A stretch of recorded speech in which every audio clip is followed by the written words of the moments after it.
Dans les profondeurs d'une région reculée d'Afrique, cachée parmi les collines et les forêts épaisses, se trouvait le village de Koudan. L'endroit, autrefois prospère, était depuis longtemps plongé dans une obscurité spirituelle. Les naissances étaient rares, les maladies étranges, fréquentes, et chaque nuit, les habitants entendaient des murmures venus du vieux baobab au centre du village. Un arbre sacré devenu le symbole de la terreur. Au cœur de cette peur régnait une légende. Nguela, une puissante prêtresse disparue depuis des siècles, mais dont l'esprit continuait d'agir dans l'ombre. Sorcellerie, sacrifice, envoûtement, pacte secret. Les plus anciens savaient que certains membres du village avaient lié leur destin aux forces occultes. Tous le savaient. Koudan était sous l'emprise d'un pouvoir démoniaque ancestral. Mais un jour, tout changea. Le pasteur Élisée, homme discret au regard calme mais profond, arriva à pied avec pour seule possession une vieille Bible, une gourde d'eau et une foi inébranlable. Il disait avoir été conduit par Dieu, à travers des visions nocturnes, jusqu'à ce village dont il ignorait jusqu'au nom. Il ne connaissait ni les habitants ni leurs pratiques. Mais il savait qu'une grande bataille spirituelle l'attendait. À son arrivée, la méfiance fut immédiate. Les anciens le prévinrent. Ce village est protégé par d'anciens esprits. Ton Dieu ne te sauvera pas ici. Mais Élisée ne se laissa pas intimider. Il s'installa dans une petite case abandonnée en bordure du village et commença à prier, jeûner et proclamer la parole de Dieu. Chaque soir, il marchait autour du village, lisant les psaumes à voix haute. Les chiens hurlaient à son passage. Les enfants pleuraient dans leur sommeil. Peu à peu, les forces occultes réagirent. Les nuits devinrent plus sombres, l'air plus lourd. Des silhouettes étranges apparaissaient à la lisière des bois. Mais Élisée persévérait.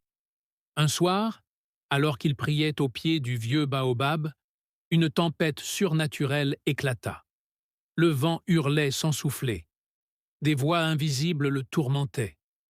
Et soudain, Nguela elle-même apparut, sous la forme d'une ombre flottante, coiffée de serpents spirituels et enveloppée de brume noire. « Tu oses défier mes lois, étranger ?» murmura-t-elle.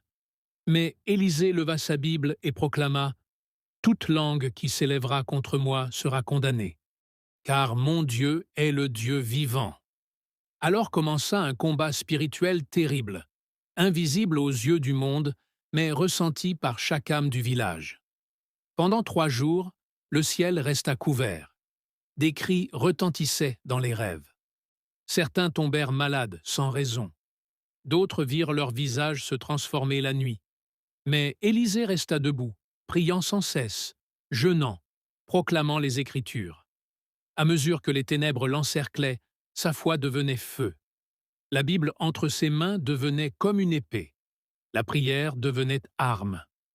Au 3e jour, alors qu'il priait une fois de plus sous le baobab, un éclair surnaturel tomba du ciel, frappant directement l'arbre. Le tronc explosa, les racines brûlèrent, et un cri inhumain s'échappa des profondeurs de la terre.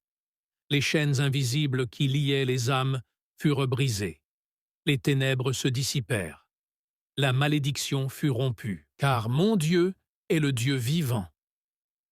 Le matin suivant, le village entier ressentit le changement.